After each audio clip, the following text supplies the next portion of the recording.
Rána.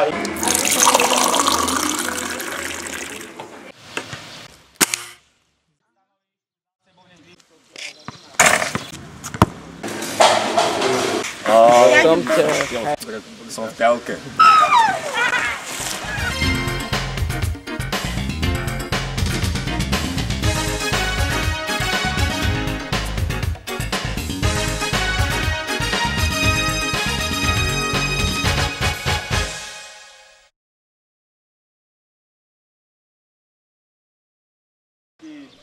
V dnešnom vydaní si detailne predstavíme každodenný táborový program. Natiahnite sa poriadne, nech sa vám uvoľní slavstvo.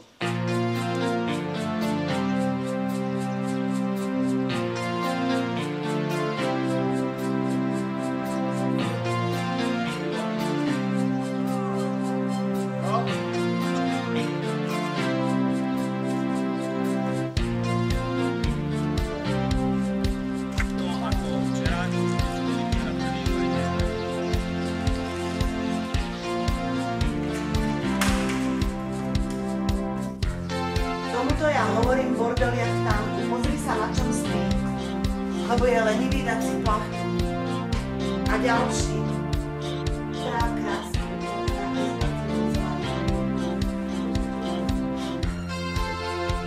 Tých 7 bodov.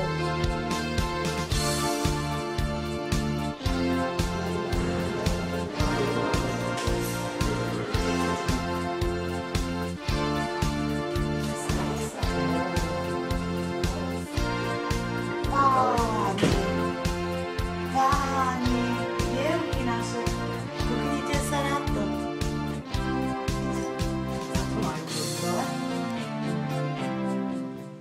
Polovica dopoludňa je vyplnená vonkajšími aktivitami a druhá polovica počítačovým kurzom. Dnešný deň boli vonkajšie aktivity zamerané na súťaže presnosti.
Z kurzov si bližšie predstavíme kurz B3 Patrika Maroša zameraný na spracovanie internetového obsahu.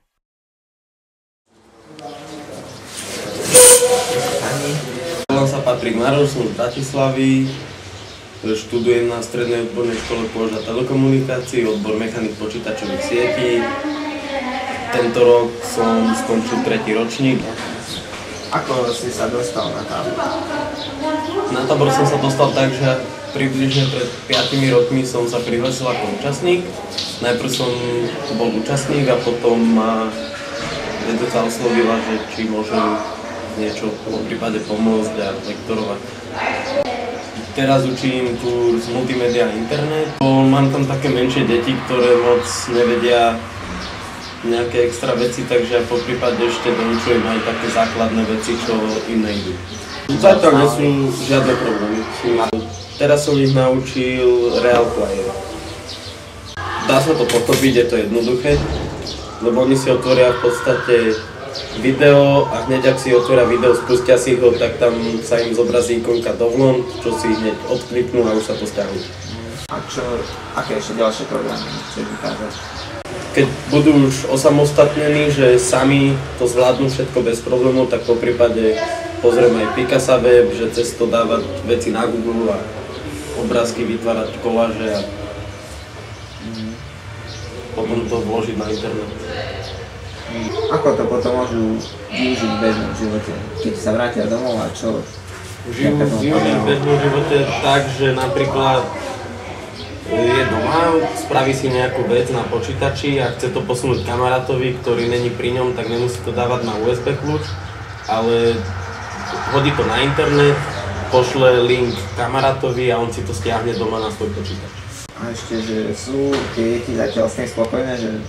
Myslím, že sú ako baví to, lebo oni si na YouTube hľadajú videá, ktoré ich bavia a hlavne stiahujú tie veci, že majú zábavu. Po prípade si aj vypočujú to, čo ich baví, pozrú si rôzne video, čo ich zaujíma a majú z toho tak aj zábavu celkom. Tak ja som sa ich spýtal, že čo by sa chceli naučiť, po prípade som im dal ponuku, že toto vám môžem a zaujalo ich to, tak som ich to začal učiť. Aký je ešte ako lektor? Paťo? On je taký dobrý. No normálne, on tam má nejaký ten stroj a na to ukazuje na tú stenu a on to má na počítači a tak nám to ukazuje.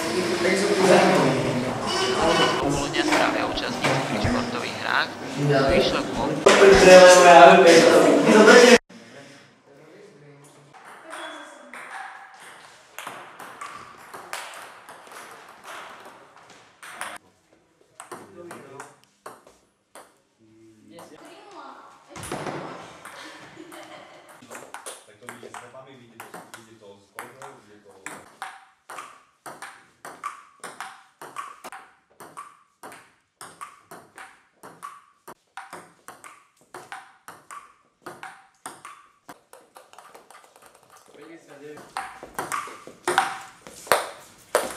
Zápasov.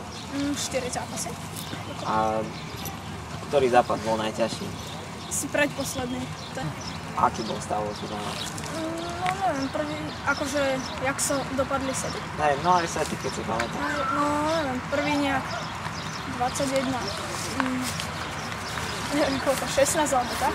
A druhý 21-11. A ty hráš ping-pong aj tak v nejakom klube, alebo len... No hej, už chodím na krúžok už 4 roky, ale tak posledný rok som tam nebol vôbec. Ale že venoval si sa tomu. A aká bola úroveň tých ostatných účastníkov? To si chodil na dobrý krúžok, boli. môžeš to porovnať? No tak určite bol lepší, jak tí na krúžku, lebo tam sú takí, ktorí to nevedia hrať. Takí malí. Že bola celkom. Vedeli hrať. Dobre, díky. Super, prečo?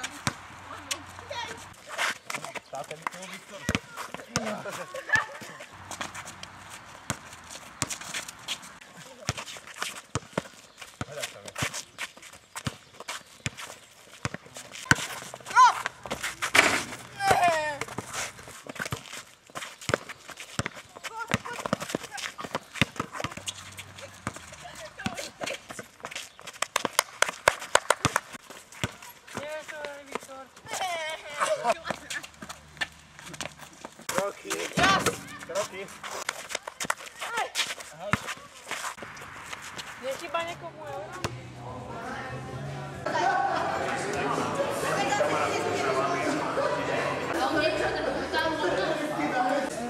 večeri nasleduje večerný program, ten z útorka vám prinesie aj